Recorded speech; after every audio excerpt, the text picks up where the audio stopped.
শুভ সকাল। আমি ডাক্তার তুষার মাহমুদ আপনাদের সবাইকে আমন্ত্রণ জানাচ্ছি এখন টিভির নিয়মিত আয়োজন আরোগ্য নিকেতনে। প্রতিবারের মতো আমরা স্বাস্থ্য বিষয়ক যে কথাগুলি বলি, আজকে আমরা কথা বলবো স্কিনের বা ত্বকের অ্যাডভান্স ট্রিটমেন্ট নিয়ে, এবং এ বিষয়ে আমাদের সাথে কথা বলতে আজকে উপস্থিত আছেন প্রফেসর ডাক্তার সরকার মাহবুব আহমেদ শামীম এবং ডাক্তার সিনথিয়া আলম। শুভ সকাল স্যার। শুভ সকাল। কেমন আছেন আপনারা? ভালো আছে, আপনি ভালো আছেন? আলহামদুলিল্লাহ। আপু কেমন আছেন? জি আলহামদুলিল্লাহ ভালো। আমরা যে বিষয় নিয়ে আসলে কথা বলতে চাই আজকে, আমরা এই যে ডার্মাটোলজি বা স্কিনের ডক্টর বলতে যেটা বুঝি সাধারণত ত্বকের প্রবলেম নিয়ে কথা বলা বা ব্রণ বা এক্সিমা এ বিষয় নিয়ে কথা বলতে, কিন্তু অ্যাডভান্স স্কিন ট্রিটমেন্ট বা অ্যাস্থেটিক ডার্মাটোলজি এটা তো একটা ডিফারেন্ট এরিনা বা একটা স্বাস্থ্যের একটা অন্য একটা ধাপ। এই বিষয়ে যদি আমাদেরকে একটু জানান যে এইটা কি কি নিয়ে ডিল করে আমাদের স্বাস্থ্যের। অনেক ধন্যবাদ। আসলে অ্যাস্থেটিক ডার্মাটোলজি যে কনসেপ্টটা, এটা বাংলাদেশে চালু হয়েছে 2003 থেকে, দ্যাট মিনস অলমোস্ট 21 ইয়ার্স। এবং আমরা অনেক ম্যাচিউরড এবং অ্যাস্থেটিক ডার্মাটোলজি সবাই এখন বোঝে যে আমরা একটু জাস্ট যার যা আছে তার একটা এনহ্যান্সমেন্ট করি, enhancement of everything.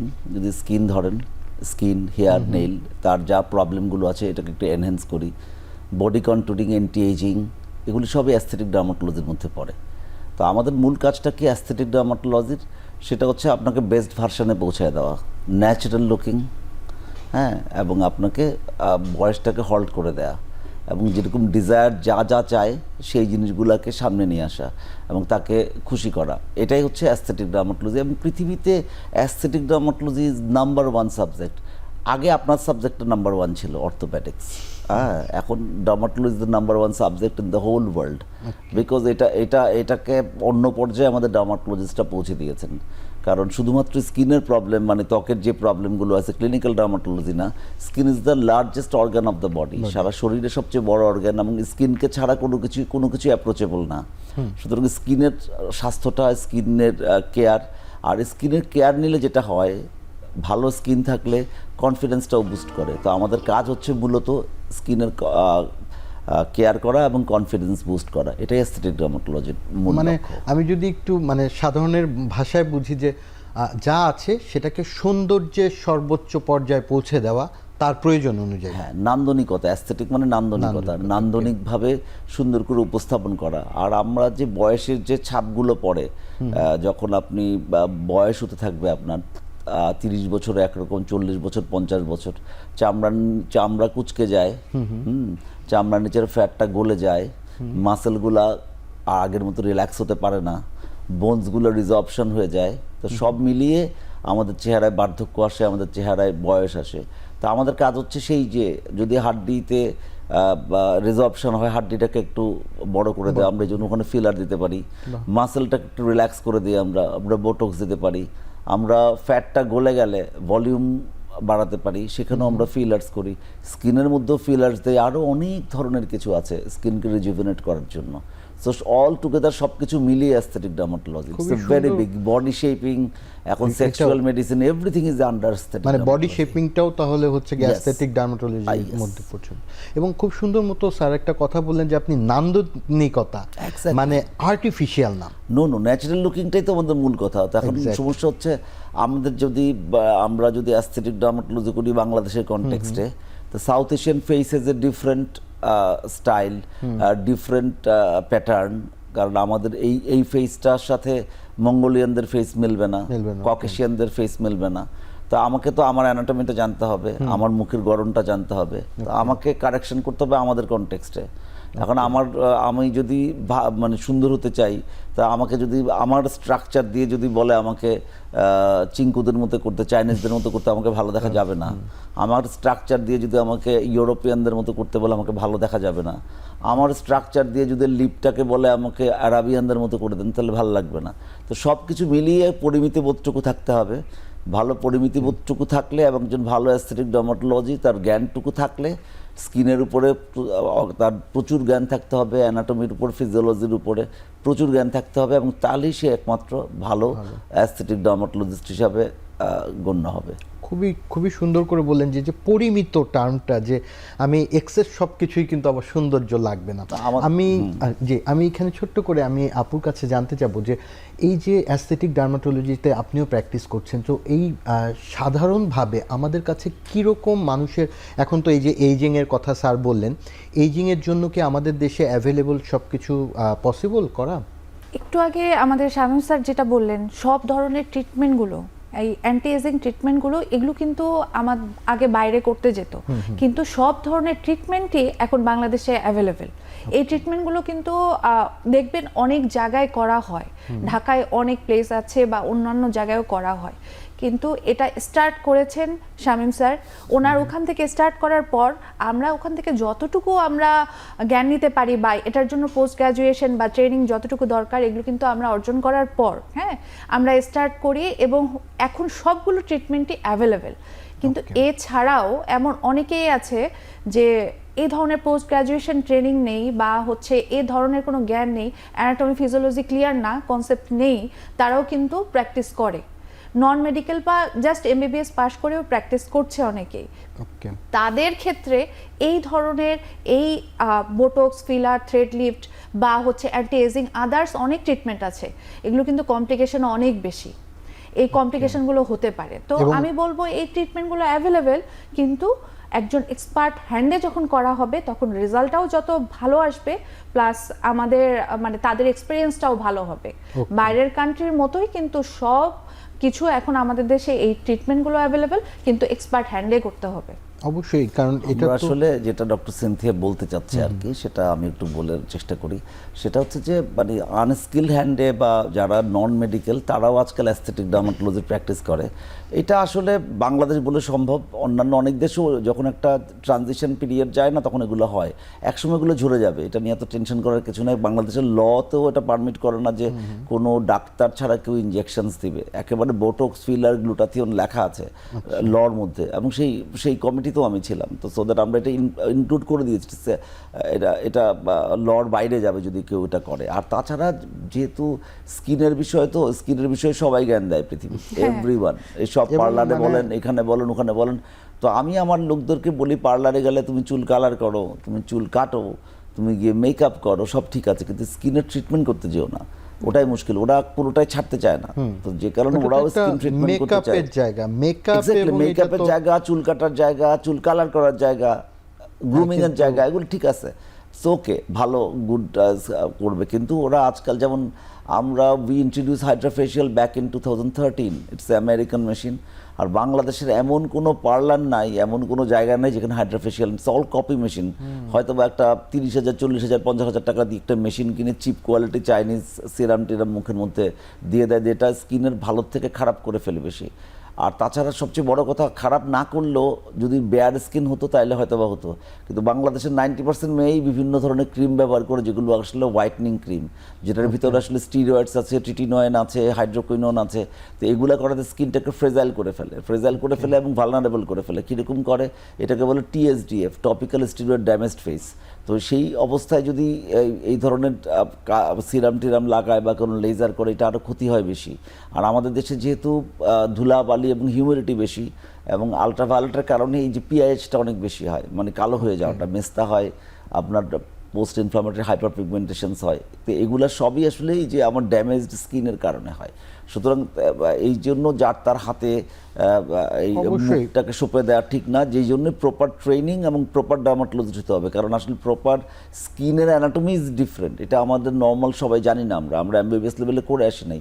Post graduate লেভেলে স্কিনের যে একটা নিজস্ব রিনিউয়াল টাইম, কি করে ক্যারাটিনাইজেশন হয়, প্রতিটা লেয়ার, এপিডার্মিসের লেয়ার, ডার্মিসের লেয়ার, তার নিচে যতগুলো লেয়ার আছে, এখানে শত শত লক্ষ লক্ষ ব্লাড ভেসেলস আছে, যদি প্রপার ওয়েতে না হিট করি, ইভেন ফিলার টিলার যদি অন্য আনস্কিলড হাতে দেয়, তাহলে তো ব্লাইন্ডনেসও হয়ে যেতে পারে। তো ইত্যাদি অনেক কারণে এটা খুব ইম্পর্টেন্ট। এই পয়েন্টে ডক্টর সিনথিয়া অ্যাড্রেস করার চেষ্টা করছে। আমি যেটা বলছি যে এই যেহেতু এটা খুব সেনসিটিভ একটা কাজ, স্কিল হ্যান্ড ছাড়া করা উচিত না, এবং আসলে বাংলাদেশে যেটা হয় ধরেন ফার্মেসির দোকানগুলিতেও অ্যান্টিবায়োটিকের মতো প্রেসক্রিপশন ছাড়া অ্যান্টিবায়োটিক যেমন কেনা যায়, এবং সে কারণে হয়তো পার্লার বা অন্যান্য প্রতিষ্ঠানে নিজেকে স্কিল দাবি করেই হয়তো বুটেক্স দেওয়া শুরু করছে। আপনার মনে আছে কিনা, আমি আমার সোশ্যাল মিডিয়াতে বা আমার যারা স্টুডেন্ট আছে সবাইকে একটা কথাই বলি, আগে আমাদের সময় আজ থেকে 30-40 বছর আগে আমরা রেল স্টেশনে দেখতাম ক্যানভাসাররা ক্যানভাস করতেছে, ওষুধ বিক্রি করতো, ট্রেনের ভিতরে ওষুধ বিক্রি করতো, বাসের ভিতরে ওষুধ বিক্রি করতো, সিনেমা হলের সামনে লাইন ধরে ওষুধ বিক্রি করতো, ক্যানভাসার বলতাম আমরা, ক্যানভাস করে করে ওষুধ বিক্রি করে। এখন সব ডিজিটাল ক্যানভাসার নামছে, যারা সারাক্ষণই বিভিন্ন ক্রিম ট্রিম এগুলো বিক্রি করে, অথবা বিভিন্ন ধরনের ট্রিটমেন্ট বিক্রি করে, লাইভ দেখায় দেখায় বিক্রি করে। তো এগুলো খুবই সাময়িক, এটা মানুষ একসময় সচেতন হবে, মানুষ একসময় বুঝতে পারবে যে এগুলা ফেক। একসময় আমাদের কাছে মানে যারা প্রপার ট্রেইনড ডক্টর তাদের কাছে আমি এই আসবে। জায়গাতে আপুর কাছে আবার একটু আসবো যে এই যে স্যার বললেন যে মানে ক্যানভাস, তো সোশ্যাল মিডিয়া ডিপেন্ডেন্ট তো আসলে ইয়াং জেনারেশন বলি বা আমাদের একটা বয়োজ্যেষ্ঠরাও কিন্তু সোশ্যাল মিডিয়ার এই ক্যাম্পেইনের ফাঁদে পড়ে, আমি বলবো ফাঁদে পড়ে আসলে কিছুরই পজিটিভ নেগেটিভ আছে, ফাঁদে পড়বো কথাটা ব্যবহার না করে, কারণ এখানে তো আসলে আমি বলেছি না একটা ট্রানজিশন পিরিয়ড, ভালো খারাপ সব জায়গায় সব আমলে ছিল। প্রচারটা অনেক 100 বছর আগে 500 বছর আগে খারাপ লোক ছিল, তো এখনো খারাপ লোক আছে, এই ধরনের লোক আছে, এটা এক সময় ঝরে পড়ে যাবে, এটা কামস এন্ড গো, আসবে যাবে। তাহলে আমি যে আপুর কাছ থেকে জানতে চাই, এই সোশ্যাল মিডিয়াতে যে অ্যাভেলেবল অনেক বেশি প্রোডাক্ট পাওয়া যায়, এইটার বিষয়ে আপনাদের কি সাজেশন থাকবে? মানে কোন জিনিসগুলি দেখে অ্যাকচুয়ালি এই সেবাটা নেওয়া উচিত বা অ্যাভয়েড করা উচিত? আসলে এখন ইদানিং দেখা যায় কি সোশ্যাল মিডিয়াতে আপনি বলেন ইনস্টাগ্রাম বলেন, টিকটক বলেন, ফেসবুক বলেন, সবগুলোতে সবাই একটা ফলোয়ার্স বেস মানে রেডি করতে চায় বা তৈরি করতে চায়। তখন দেখা যায় তারা যখন কোনো ধরনের উপদেশ দিতে চায় বা একটা স্কিন কেয়ার রুটিন দিতে চাইলো, তারা কিন্তু তাদের স্কিনটা ফিল্টার করে দেখায়। হ্যাঁ, ফিল্টার করে দেখায় যে আমি এটা ব্যবহার করছি, এটা ব্যবহার করার পর 7 দিনের মাঝে আমার ত্বকটা ঠিক হয়ে গেল। বা অনেকে দেখা যায় মেলাজমার জন্য মেস্তা, কালো কালো ছোপ, যেটা এই দাগের জন্য অনেক ক্রিম বলে যে 30 দিনে এগুলো চলে যাবে। হ্যাঁ, এগুলো বলে ক্রিমগুলো দেয়। তো এতটাই চটকদার বলবেন, আর মানে এটা তো একটা স্ক্যাম। হ্যাঁ, তারা সব ধরনের প্রিপারেশন নিয়ে থাকে বা হচ্ছে তারা এত বেশি লুক্রেটিভ অ্যাড করে ফেলে, সেটার জন্য অনেকে কিনে। ফার্স্ট লটটা কিন্তু দেখবেন যে অনেকেই নিয়ে ফেলে, নিয়ে যখন স্টার্ট করে বা একটা কমপ্লিকেশন অ্যারাইজ করে, তখন কিন্তু তারা ডাক্তারের শরণাপন্ন হয়।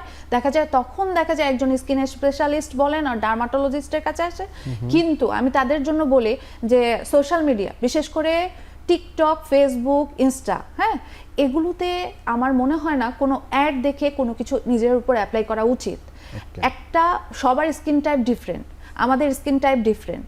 এখন আমাদের স্কিন টাইপ এক একজনের এক এক রকম, ক্রিম যেটাই বলে বা স্কিন কেয়ার রুটিন যেটাই বলেন, এখন দেখবেন কি সবাই রেটিনল সিরাম, রেটিনল একটা বয়সের পরে ইউজ করতে হয়, এটা দেখায় কন্টিনিউয়াস ইউজ করে। রেটিনল কিন্তু সবার স্কিনে স্যুট করে না, প্লাস ভিটামিন সি সিরাম ও সবাই ইউজ করে বা একটা রুটিনের মধ্যে তারা দেখাচ্ছে, কিন্তু অনেকের ক্ষেত্রে কিন্তু কমপ্লিকেশন অ্যারাইজ করে। দেখা যায় রাফ হয়ে যায়, একটা ক্র্যাকি স্কিন নিয়ে তারা তখন আসে, বা অ্যালার্জিক বা ডার্মাটাইটিস, মানে এগুলো নিয়ে কিন্তু কন্টিনিউয়াস আমাদের চেম্বারে পেশেন্টরা আসে। তখন এরা ওনাদেরকে যদি বলা হয় যে এটা আপনি কেন ইউজ করছেন, তখন দেখা যায় এরা ফেসবুক থেকে বা টিকটক বা ইনস্টা থেকে দেখেই ব্যবহার করা শুরু করে। তো আমি তাদের জন্য বলবো, আপনি আগে আপনার স্কিন অ্যানালাইজ করেন। অ্যানালাইজটা এটা আপনি তো বাসায় বসে করতে পারবেন না, আপনি একজন ডার্মাটোলজিস্টের পরামর্শে একটা স্কিন কেয়ার রুটিন করে নেন, দেন কন্টিনিউ করেন।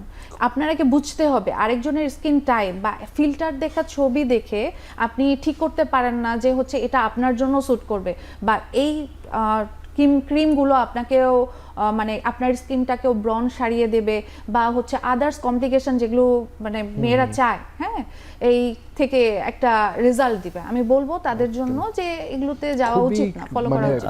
আসলে ও আরেকটু যেটা এলাবোরেট করতে যাচ্ছে, ওকে একটু হেল্প করে, সেটা হচ্ছে বাংলাদেশ তো 18 কোটি মানুষের দেশ। সুতরাং যদি আমরা এই সমস্ত সোশ্যাল মিডিয়াতে ক্যাম্পেইন করি, কিছু না কিছু পাওয়াই যাবে লোকজন। তো ওরা ওয়ান টাইম পেশেন্টই খোঁজে, ওয়ান টাইম লোকে একবার বিক্রি করতে পারলেও তো হবে। 18 কোটি মানুষের থেকে 1-2 হাজার লোক যদি ম্যানেজ করে ফেলা, এটার ভিকটিম না হয়, মানে এটা তো আসলে আমি আবারও বলছি যে ট্রানজিশন ফেজ তো আরও 2-4 বছর এরকম চলবে, তারপর আস্তে আস্তে মানুষ অটোমেটিক নিজেরা ধরা খেয়ে বা এটা করে সচেতন হয়ে যাবে। কারণ একটা ভালো ভিডিও করা, একটা ভালো স্টুডিও, একটা আইফোন 15 থাকলে 16 থাকলেই আসলে খুব ভালো ভিডিও করা সম্ভব। একটু লাইট টাইট করে করে দিলে, এমনি অনেক ভালো ফিল্টারের কথা বলেছে, সব কিছু মিলে সুন্দর মানুষ যদি আসে, অ্যাট্রাকশন যেটা, আগে দর্শনধারী পরে গুণ বিচারী, আগে দেখতে ভালো কিনা, দেখতে যদি কারো ভালো হয় তার কথা শুনবে, সে কি করছে সেটাও করবে, তো সেটা করতেই থাকবে। এটা তো সব যুগেই ছিল, এখন একটু বেশি হচ্ছে, একসময় কোয়ালিটি লোকের কাছে আসবে, এটাই তো স্বাভাবিক, শিক্ষিত লোকের কাছে আসবে, এটা নিয়ে আমি একদম ওয়ারিড না। কারণ আমরা যদি আমাদের কাজটা ঠিকঠাক মতো করে করি তাইলেই হবে, আমি ওদের সাথে কম্পিটিশন করতে পারবো না। আজকে যে ইনফ্লুয়েন্সার এগুলা বলছে, আজকে যে ডাক্তার বা যারা আজকাল বিভিন্ন জিনিস বেচা বিক্রি করছে, তো সেটা তো আমি পারবো না করতে, আমাকে এথিক্স মেনে কাজ করতে হবে। এবং আমি শুধু একটা পরামর্শ দিব মানুষজনকে, আপনি কোনো ডাক্তারের কাছে যাওয়ার আগে, অ্যাস্থেটিক ডার্মাটোলজিস্টের কাছে যাওয়ার আগে আপনাকে দেখতে হবে আপনাকে বোর্ড সার্টিফাইড কোনো ডিগ্রি আছে কিনা, তার কোনো ডার্মাটোলজিতে কোনো ডিগ্রি আছে কিনা, যেটা বাংলাদেশের রিকগনাইজড, এরকম কোনো ডিগ্রি আছে কিনা, এটাকে দেখতে হবে। তারপর দেখতে হবে তার ট্রেনিংটা কোথায়, তার অ্যাটলিস্ট তাদের হাতে ক্ষতি হবে না কি বলেছে। এবং সে যদি ওয়েল ট্রেন্ড হয়, আমাদের নিজস্ব ইনস্টিটিউট আছে, আই অলরেডি ট্রেন্ড 140 ডক্টরস, তো বাংলাদেশের টোটাল ডার্মাটোলজিস্ট আছে 700-800, আমি অলরেডি ট্রেন করে ফেলেছি, ম্যাক্সিমাম লোকজন এখন অনেক ট্রেন্ড। আমি নিব একটা ছোট্ট বিরতি, এবং বিরতি পরে এসেই আমি এই বিষয় নিয়ে একটু ডিটেলস জানতে চাবো যে এই অ্যাভেলেবল এক্সপার্টিসের কাছে কিভাবে রিচ করতে পারবে। নিচ্ছি ছোট্ট একটি বিরতি।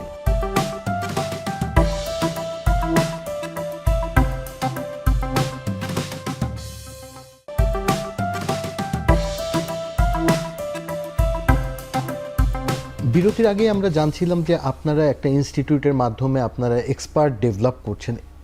এই যে এক্সপার্ট হ্যান্ডস যারা অ্যাস্থেটিক ডার্মাটোলজি নিয়ে কাজ করছে, তাদের কাছে কিভাবে সঠিকভাবে, আমি তার আগে একটু বলি, কারণটা হচ্ছে কি বাংলাদেশের ফিল্ডটা বড় হচ্ছে, সবাই তার চেম্বার প্র্যাকটিস সেটআপের মধ্যে কিছু কিছু অ্যাস্থেটিক প্র্যাকটিস করতে পারে।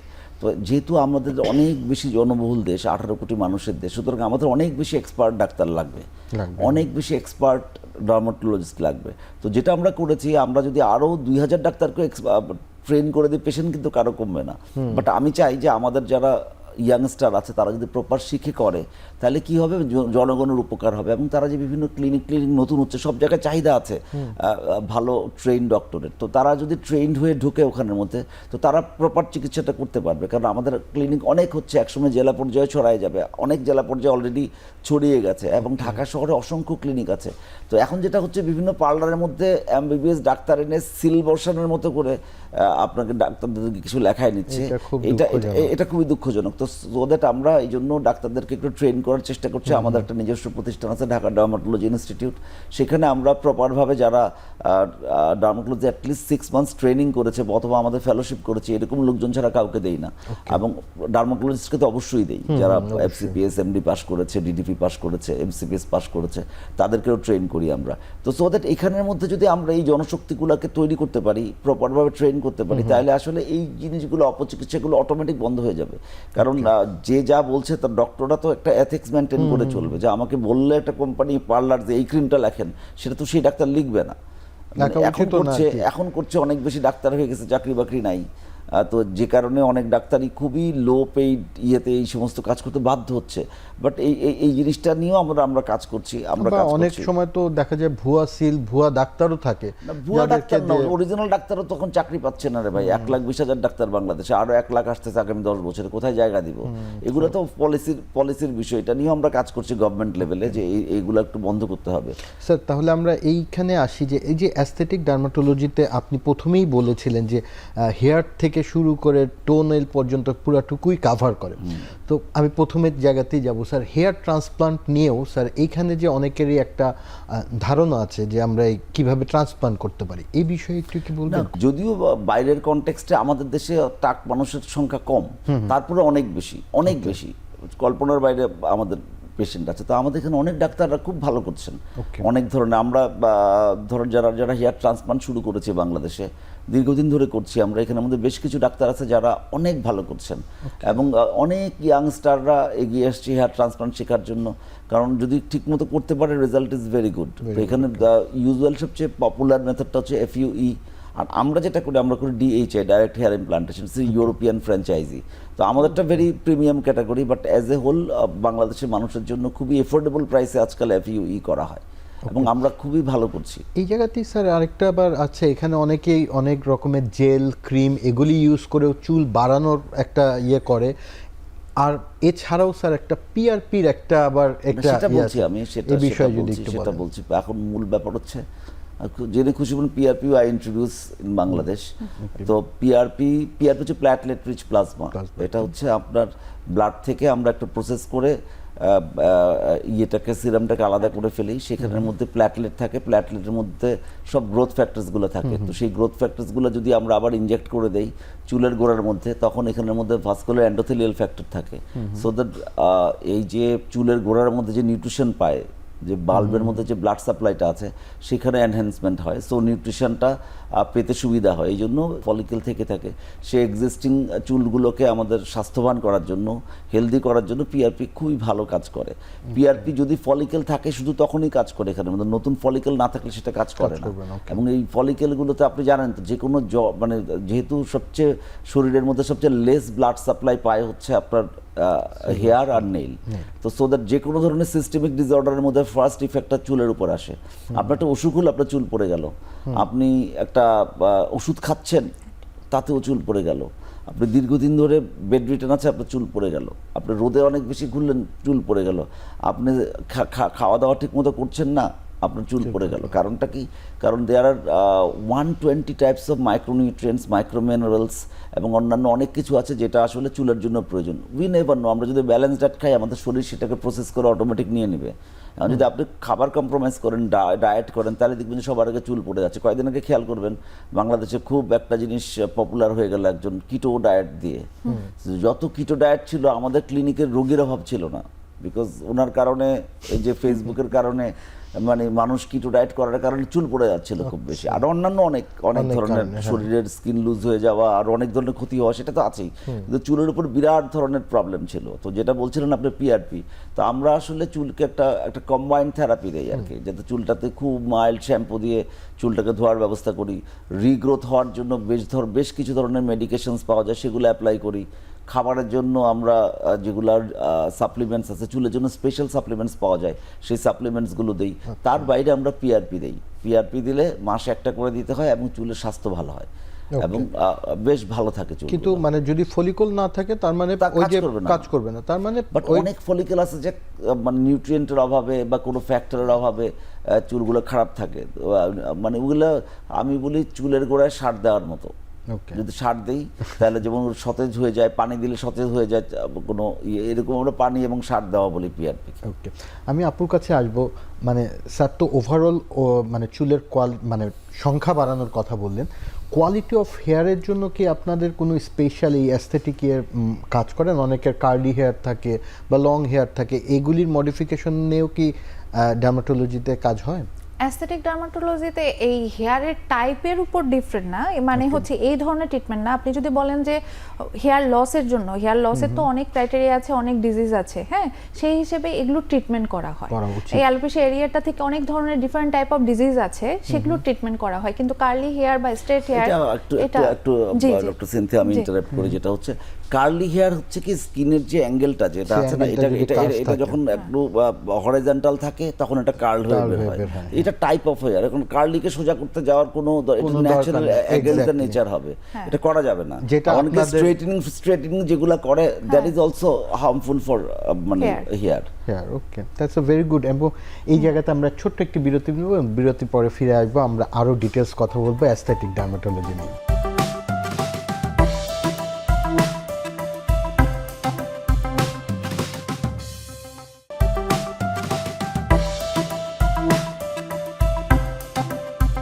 বিরতির পরেই আমি প্রথমেই জানতে চাবো আপুর কাছে যে অনেকেই কিন্তু এই যে এখন গ্লুটাথিয়ন একটা নতুন খুব হাইপ আসে না এক এক সময়, এখন এই ট্রেন্ড গ্লুটাথিয়ন যে কেউ না বুঝেই ব্যবহার করে ফেলছে, এটার বিষয়ে যদি একটু বলেন।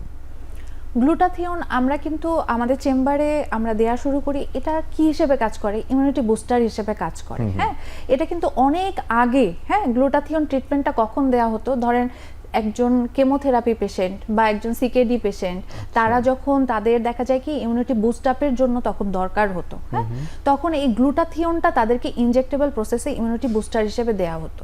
যখন তাদেরকে এটা দেয়া হলো তখন দেখা গেল অ্যাট এ টাইম তাদের ইমিউনিটি বুস্ট আপও হলো, প্লাস তারা কিন্তু তাদের মেলানিন যেটা প্রোডাকশন হয় এটা কমে যাওয়ার কারণে তাদের স্কিনে ব্রাইটনেসটা, বা আপনি যদি বলেন হ্যাঁ ব্রাইটেনিং প্লাস হোয়াইটেনিং, এগুলোতেও একটা প্রভাব ফেলে। যখন মেলানিন কমে যায় নর্মালি ত্বক আমাদের একটু হালকা বা লাইট কালারটা ভেসে ওঠে। তো সেক্ষেত্রে এখন বাইরের কান্ট্রিতে অনেক আগে থেকে একটু ইউজ হয়ে আসছে, এখন বাংলাদেশে আমরা দিচ্ছি। এটা কিন্তু যদি বলেন যে শুধু হোয়াইটেনিং বা ব্রাইটেনিংয়ের জন্য, তা না, ইমিউনিটি বুস্টারের জন্য গ্লুটাথিয়ন দেয়া হয়।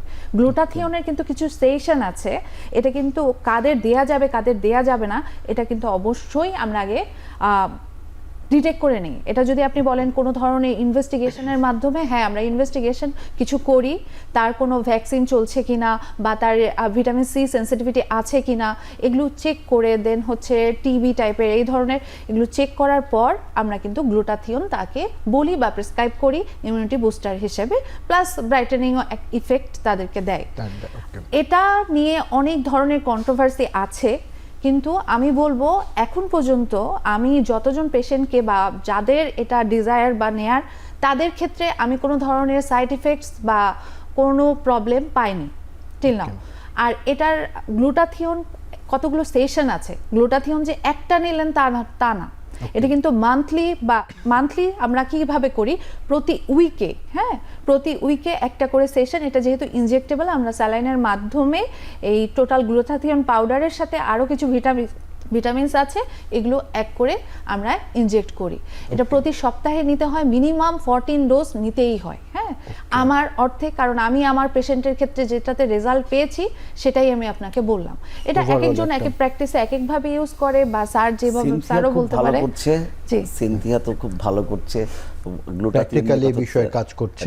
ঠিক আছে, গ্লুটাথিয়নটা আসলে আমি একটু প্রথম থেকে যখন স্টার্ট করেছো, গ্লুটাথিয়ন আমরা বাংলাদেশে নিয়ে আসি 2010-এ, আজ থেকে 14-15 বছর আগে। তো গ্লুটাথিয়নে যেটা কথা কারেক্টলি বলেছে যে এটা আসলে একটা ইনসিডেন্টাল ফাইন্ডিং, এটা অন্যভাবেই ইউজ করা, ইটস মাস্টার অ্যান্টিঅক্সিডেন্ট। গ্লুটাথিয়নটা তৈরি হয় শরীরের ভিতরেই, সবচেয়ে বেশি প্রোডাকশন থাকে হচ্ছে 18-20 বছর পর্যন্ত, তারপর থেকে এটার প্রোডাকশনটা ডিক্লাইনিং হতে থাকে। যেহেতু এটা মাস্টার অ্যান্টিঅক্সিডেন্টস, আমাদের যত বেশি অক্সিডেটিভ স্ট্রেস থাকবে, আমরা যেহেতু বাংলাদেশে পলিউশন বেশি বেশি, সো দ্যাট আমাদের অক্সিডেটিভ স্ট্রেসও বেশি, অনেক বেশি। সো এটা বেসিক্যালি অক্সিডেটিভ স্ট্রেসের এগেনস্টে কাজ করে, স্ক্যাভেঞ্জার হিসাবে কাজ করে, মাস্টার অ্যান্টিঅক্সিডেন্টস।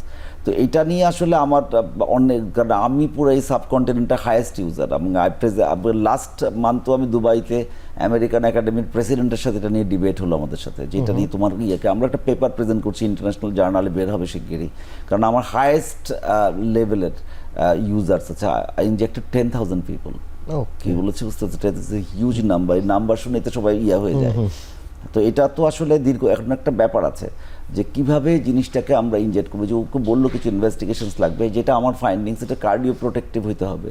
কোনো ইনভেস্টিগেশনসগুলো আগে ইসিজি দেখে নিতে হবে, অনেক সময় ডোজ বেশি দিলে বুকের মধ্যে চাপ লাগে, ইনজেকশন সাইডে প্রবলেম হয়, বাট তার বাইরে এটা খুবই সেফ, খুবই সেফ। এবং কিন্তু সমস্যা হচ্ছে বাংলাদেশে প্রচুর ফেক প্রোডাক্টসে ভরা, যেটা বলা হচ্ছে যে ধরেন আমরা আসলে বেসিক্যালি 600 মিলিগ্রাম এটা পাওয়া যায়, 600 মিলিগ্রাম থেকে এটাকে আমরা 1200-2400 পর্যন্ত দিতে পারি, 1800-2400, এর বেশি না। কিন্তু বাংলাদেশে দেখা যায় 75,000 মিলিগ্রাম, 1.5 লাখ মিলিগ্রাম, 1,20,000 মিলিগ্রাম, 4,000, 8,000, 10,000 এরকম পাওয়া যায়।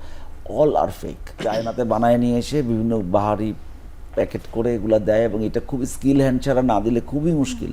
এবং অবশ্যই আপনি যখন দিবেন আপনাকে ডক্টরের তত্ত্বাবধান থাকতেই হবে, ঘরে ইনহাউস দেওয়া যাবে না। এবং ডক্টর যদি ঠিক মতো যখন করে, এটা তো আসলে আইভি দিতে হয়, ইন্ট্রাভেনাস দিতে হয়। তো এখন হচ্ছে কি, এই বিভিন্ন কোম্পানি যে বিভিন্ন ভিটামিনসের নামে বিভিন্ন মাল্টি কালার্ড জিনিসপত্র করছে, তো এগুলো একটাও কিন্তু আসলে মানে ফার্মাকোলজিক্যালি টেস্টেড না। তো যে কারণে এগুলো very risky. One patient is good enough to ruin your reputations, right?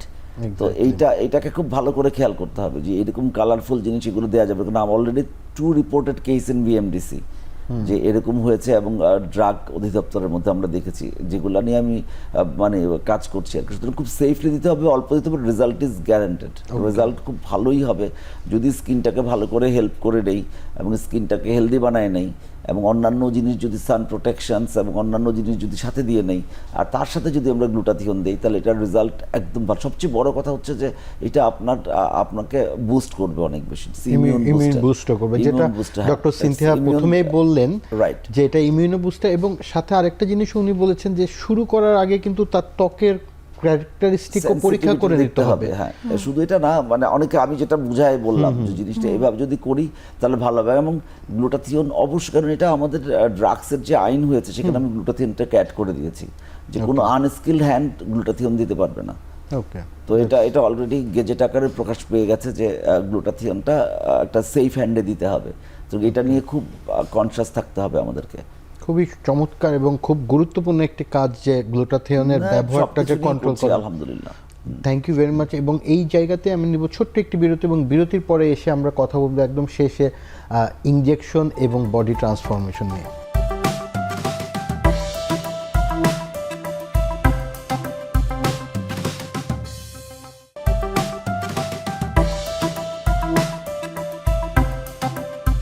বিরতির পরে আমি প্রথমেই ডক্টর সিনথিয়ার কাছে জানতে চাবো, এই যে অনেকেই আমরা ইনজেক্টেবল বা বোটক্স, এটা খুব কমনলি ইউজ হয়, এগুলি মেডিকেল টার্ম এখন সাধারণ মানুষই ব্যবহার করে ফেলে, যে বোটক্স ইনজেকশন চোখে নিচ্ছে বা অ্যান্টি এজিং হিসেবে নিচ্ছে, এইটার তো যা ইচ্ছা তাই ব্যবহার করাটা উচিত না, এবং কিভাবে করলে আপনাদের পরামর্শ করা উচিত সেটা বিষয়ে যদি একটু বলেন। আমরা কিন্তু এটা অ্যান্টি এজিং ট্রিটমেন্ট হিসেবে ব্যবহার করি। হ্যাঁ, আর বোটক্সটা কি, এটা কিন্তু একটা টক্সিন। হ্যাঁ, এটা আমরা মাসেল রিল্যাক্স করতে, আমরা ওই জায়গার যাতে মুভমেন্টটা বন্ধ হয়, প্লাস হচ্ছে ওই জায়গাটা যাতে আমাদের আগে যেমন কুচকানো ভাব, হ্যাঁ, বয়সের ভাঁজ বা কুচকানো ভাব দেখা যায়, সেটাকে আমরা রিল্যাক্স করে দেই মাসেলকে, তখন ওটা দেখা যায় না, টান টান দেখা যায়। হ্যাঁ, এটা মেইনলি আমরা আপার ফেসে বা হচ্ছে আমাদের চোখের পাশে, হ্যাঁ, ক্রস লাইন, এগুলোতে করে থাকি। হ্যাঁ, এটা করার আগে আমাদের অবশ্যই অ্যানাটমি জানতে হবে। অ্যানাটমি কেন জানতে হবে? ফেশিয়াল অ্যানাটমিতে আপার ফেসে যদি আমরা ঠিকমতো না জেনে, প্রসেসটা না দেখে করি, ডিরেকশন, হ্যাঁ, ইনজেক্টেবল কিছু সিরিঞ্জ বা নিডেলের ডিরেকশনটাও কিন্তু ম্যাটার করে। তো এখানে আমরা না করলে টোসিস হয়, হ্যাঁ, আমাদের আপার আইলিড ড্রপ করে। এটা দেখা যাবে যতদিন ওই মেডিসিনের এফেক্টটা থাকবে ততদিন কিন্তু এটা হয়ে থাকবে, ড্রুপি আইলিড হয়ে থাকবে। সেভাবে যদি আমরা চোখের পাশে যেটা করি, সেটা যদি প্রপার ওয়েতে অ্যানাটমি না জেনে করি, তখন দেখা যাবে ব্লাইন্ডনেসও হতে পারে। খুব মানে এটা ঝুঁকিপূর্ণ একটা জিনিস, যেটা স্যার প্রথমেই বলেছিলেন যে অ্যানাটমি ফিজিওলজি না জানলে স্কিনের কোনো, এই যে ইনজেকশনগুলি তো অবশ্যই না, ভেরি সেনসিটিভ স্কিনের অ্যানাটমি, এক্স্যাক্টলি স্কিনের অ্যানাটমি ফিজিওলজি, তারপরে হেড নেকের উপর প্রত্যেকটা জিনিস না জানা থাকলে এই যে নার্ভগুলিও তো ইনভলভ হয়ে যেতে পারে, সেন্সরি মোটরস, আর্টারি, ভেইনস, কিনাই স্ট্রাকচারস, সবকিছু কোথায় দেয়া যাবে কোথায় দেয়া যাবে না, আপার ফেসের ফোরহেডের মধ্যে কোনটা ক্যান্সার, মানে একটা ইনজেক্টর, গুড ইনজেক্টর হতে গেলে আগে জানতে হবে how to handle the complications. তো কমপ্লিকেশনস যে হ্যান্ডেল করতে পারবে সেই সবচেয়ে, কারণ complications even the best injector in the world তারও হতে পারে। তো হতেই পারে, তো হতে হলে, কারণ এক একটা মানুষের ইন্ডিভিজুয়াল, মানে সব জায়গাগুলোতে এক জায়গায় নেই স্ট্রাকচারস, ব্লাড ভেসেলসগুলো এক জায়গায় না, যে কোনো সময় আমাদের ভাস্কুলার অক্লুশন হতে পারে, আমরা ব্লাড ভেসেলকে স্ট্রাইক করতে পারি, তারপরে আরো অনেক কিছু হতে পারে। তো এটা মান টু ম্যান ভেরি করে। মানে বোটক্স ইনজেকশনটা অবশ্যই তো কোনো এক্সপার্ট হ্যান্ড ছাড়া নেওয়া উচিত না। এক্সপার্ট হ্যান্ড মানে প্রপার, মানে ফার্স্ট অফ অল লাগবে, একদম টপ লেভেল ট্রেনিং লাগবে, এক্সপেরিয়েন্স লাগবে, তাছাড়া করাটা মুশকিল। যারা নভিশ ইউজার্স, নিউ ইউজার্স, বিগিনার্স, তারা অবশ্যই একজন অভিজ্ঞ লোকের আন্ডারে থেকে করতে হবে, so that he can guide or she can guide. তো গাইড করলে ভালো হবে, কারণ বোটক্সটা শুধুমাত্র আপার ফেস তো না, বোটক্স তো সারা শরীরেই করা যায়। শুধু Botox upper face, mid face, lower face, গলা বলেন, শরীর বলেন, ইভেন সেক্সুয়াল মেডিসিনে বোটক্সের ব্যবহার আছে, আরো অনেক কিছু আছে, আপনার মাইগ্রেনে আছে, আর নিউরোলজিক্যাল অনেক ইন্ডিকেশনস আছে, হাইপারহাইড্রোসিস, হাত পা ঘেমে গেলে ওটা খুব কমনলি করা হয় সারা শরীর। কারণ বোটক্স শুধুমাত্র মাসলকে রিল্যাক্স করে না, মানে সৌন্দর্যের জন্যই না, শুধু ডার্মিসকেও রিল্যাক্স করে, কারণ ডার্মিসের ভিতরেও একটু করে মাসল আছে, এবং ডার্মিসও সেন্সিটিভ। ইভেন আপনার সোয়েট গ্ল্যান্ড, ইভেন সিবাসিয়াস গ্ল্যান্ড বা সেলিভারি গ্ল্যান্ড, সবগুলোই কিন্তু এই Involve বোটক্সটা সেনসিটিভ, হ্যাঁ, কারণ নিউরোলজিস্টরাও অনেকেই মানে অনেক Botox নিউরোলজি ব্যবহার বটক ব্যবহার করে। ফিলার্সটা অনেকে সৌন্দর্যের জন্য ব্যবহার করে। ফিলার্স অনেক ধরনের আছে, তো মূলত আমরা এইচএ ফিলার ব্যবহার করে হাইয়ালুরোনিক স্ট্রাকচারের মধ্যে ভেরি সেফ। তো এই স্ট্রাকচারস ফিলারগুলো যদি আমরা প্রপার তৈরি করি, কারণ ব্র্যান্ডেড ফিলার্সগুলো যেগুলো আছে এগুলো ভেরি সেফটি, দাম অনেক বেশি। কিন্তু যদি এখন বাংলাদেশ তো একেবারে ফ্লাড হয়ে গেছে কোরিয়ান ফিলার দিয়ে, তো Korean filler, Chinese filler, low quality filler হলে এদের সেফটি ফিচারসও কম, ওকে, সাস্টেনেবিলিটিও কম। তো এই কারণ কারণে বডিতে একটা জিনিস দিয়ে দিচ্ছি আমি, সেটা যদি ভালো করে বডি যদি এটাকে আইডেন্টিফাই করে, এটা ওদের নিজস্ব ব্যাপার হিসাবে, ফরেন বডি হিসেবে যদি ট্রিট না করে, তাহলে এটা অনেক ভালো হইতে হবে। সুতরাং ফিলারের মধ্যে অনেক ধরনের থিকনেস আছে, জি প্রাইম বলি আমরা। তো কোন এলাকায় কোন জায়গায় ভলিউমাইজেশন করার জন্য কি দিব, সারফেসে কি দিব, ডিপে কি দিব, এগুলোর উপর ডিপেন্ড করে। পেরিওস্টেমের উপরে কিভাবে দেব, এগুলো কোন ফিলার কি ধরনের সেটা সম্পর্কে অনেক জানা লাগবে। আর ফিলার দিয়ে সবচেয়ে বেশি ঝামেলাগুলো হচ্ছে বাংলাদেশে। তো এখন ঘটনা হচ্ছে যে আপনি যদি ব্র্যান্ডেড ফিলার, যেগুলো বাংলাদেশে যেমন রেস্টালিন, তারপর জুভিডাম, এগুলো কিন্তু এগুলা এই যে ডিজি হেলথ রেজিস্ট্রেশন নেওয়া, ডিজি ড্রাগসের রেজিস্টার্ড এগুলা। তো বোটক্স ইজ অলসো রেজিস্টার্ড। যারা আনরেজিস্টার্ড অনেকগুলো আছে, যেগুলো এনওসি নিয়ে হয়তো বা করে, তো আনরেজিস্টার্ড যে সমস্ত জিনিস আছে এগুলোর দাম অনেক সস্তা। কোরিয়ান ফিলার এগুলো এত সস্তা যে কল্পনাই করা যায় না, কিন্তু এটা সেফটি ফিচার্স অনেক কম, দ্যাটস এটা অনেক সস্তা। তো সস্তা হলেও তো অ্যাফোর্ডেবল করে ফেলা যায়, কিন্তু আমাদের কিছু লোকজন আসলে এই কোরিয়ান ফিলার ব্যবহার করে অনেক টাকা চার্জ করে। That should not be. আমি কথা বুঝতে পেরেছি? তো তার মানে প্রথমে আমি যদি একদম মোটা দাগে একটু বলতে যাই, যে সৌন্দর্য নিয়ে কাজ করতে গিয়ে আমরা কিন্তু জীবনটাকে ঝুঁকির মধ্যে যেন নিজে না ফেলে দিই। হ্যাঁ, তা তো বটেই। সেই জন্যই তো আমাদের ডাক্তাররাই ডাক্তাররাই তো হাতেই তো সেফ হবে, অ্যাস্থেটিক ড্রামাটোলজিস্টদের হাতে। সিনথিয়ার মতো যারা ভালো করছে, ইয়াং ডাক্তার, তাদের হাতে সেফ, এটা বলা যায়। মানে র্যান্ডম কারো কাছে র্যান্ডম না করে যারা যারা ভালো করছে, যারা কাজ করছে, তা মানে বাংলাদেশে লেখাপড়া করেছে বা বাইরে থেকেও করেছে, কিন্তু প্রপার জায়গা থেকে করেছে, এবং একটা মানে স্ট্যান্ডার্ড রেকগনাইজ সেন্টারে আন্ডারে আছে, তাদের কাছেই অ্যাকচুয়ালি যাওয়া উচিত। সেন্টারের চেয়েও বড় কথা হচ্ছে যে ভালো ডাক্তারের হাতে করতে হবে। এটা আমার কাছে অনেক বেশি ইম্পর্টেন্ট আর কি। সেন্টার তো অবশ্যই এটা মেনটেন করে, কারণ আমি পেশেন্টদের জন্য যেটা বলবো সেটা হচ্ছে আগে ডাক্তার দেখতে হবে, ডাক্তারের ডিগ্রি দেখতে হবে, তার ট্রেনিং দেখতে হবে, তারপর তার ইকুইপমেন্টস দেখতে হবে, এবং কোথায় কাজ করছে সেটা দেখতে হবে, এবং যেখানে কাজ করছে সেটা ওয়েল ইকুইপড কিনা, দ্যাট ইজ অলসো ইম্পর্টেন্ট। কারণ আপনি যে কোনো ইনজেক্টেবল দিতে হলে তাকে সেভ করার জন্য যে কোনো সময় ভেজোভ্যাগাল অ্যাটাক হতে পারে, শক হতে পারে, যে কোনো সময় অনেক কিছু ঘটে যেতে পারে। তো সেটাকে কমব্যাট করার জন্য প্রপার ওটি সেট আপ আছে কিনা, প্রপার অ্যাটলিস্ট মিনিমাল জিনিসগুলো আছে কিনা, সেটা অনেক বেশি ইম্পর্টেন্ট। কিন্তু আমি স্যার এই জায়গাতে ফিলার নিয়ে কথা বলেছেন, এবার স্যার আমি জাস্ট বডি শেপিং এ আপনার কাছে বলবো, জানতে চাবো যে বডি শেপিং করতে গিয়ে অনেকেই যে ফ্যাট মানে চর্বি গলিয়ে ফেলা, এরকম অনেক চটকদার কথা বলে, এই জিনিসে যদি একটু সংক্ষেপে বলেন। সহজে বলি, একসময় বডি শেপিং মানেই ছিল হচ্ছে সার্জারি। সার্জারিকে যদি আমি ভাগ করি, বেসিক্যালি সার্জারিটা তিন ধরনের। একটা হচ্ছে সবচেয়ে পপুলার ছিল লাইপোসাকশন, আমরা নল ঢুকিয়ে সাকশন করে ফ্যাটটাকে বের করে দিই, এটা এক ধরনের ব্যাপার। কিন্তু এটার সাইড ইফেক্ট হচ্ছে স্কিনটা লুজ হয়ে যায়, একসাথে বেশি পরিমাণ বের করে ফেললে অ্যাডাপ্টেশনটা হয় না, adaptation problem, so that's uneven থাকে, ফাইব্রোসিস হয়, তো এটা একটা প্রবলেম। এটা ওয়ার্ল্ড থেকে উঠে যাচ্ছে লাইপোসাকশন। আরেকটা হচ্ছে টামিটাক, এটা অনেক বেশি স্কিন ঝুলে গেছে, অনেক সেক্ষেত্রে আমরা চামড়াটাকে বাদ দিয়ে চামড়াটা অনেক লম্বা সময় কেটে আমরা লাগিয়ে দিই এবং আলাদা করে একটা আম্বেলিকাস তৈরি করে দেই। এটা খুবই এটা হেলদি, এটা একটা পুরো ইনভেসিভ সার্জারি, এটা মানে অজ্ঞান করে করতে হয়, এবং ডাউন টাইম 1 মাস 1.5 মাস, 1 মাস 1.5 মাস হাসপাতালে থেকে এটাকে ঠিকঠাক করতে হবে, এটা একটা। আরেকটা হচ্ছে বেরিয়াট্রিক সার্জারি, স্টমাকটাই কেটে ছোট করে দিলাম, সোদের খেতে পারলো না, তখন আস্তে আস্তে করে কমে যাবে। তো এইটা মোটা দাগে বড় 3টা সার্জারি। তার বাইরে যেটা ওয়ার্ল্ডে চলে আসছে, এত কষ্ট করে মানুষ ফোটা করতে চায় না, হসপিটাল করতে চায় না, তখন চলে আসলো নন ইনভেসিভস। নন ইনভেসিভের মধ্যে যদি ভাগ করি, number 1 is ক্রায়োলাইপোলাইসিস, that means cool sculpting.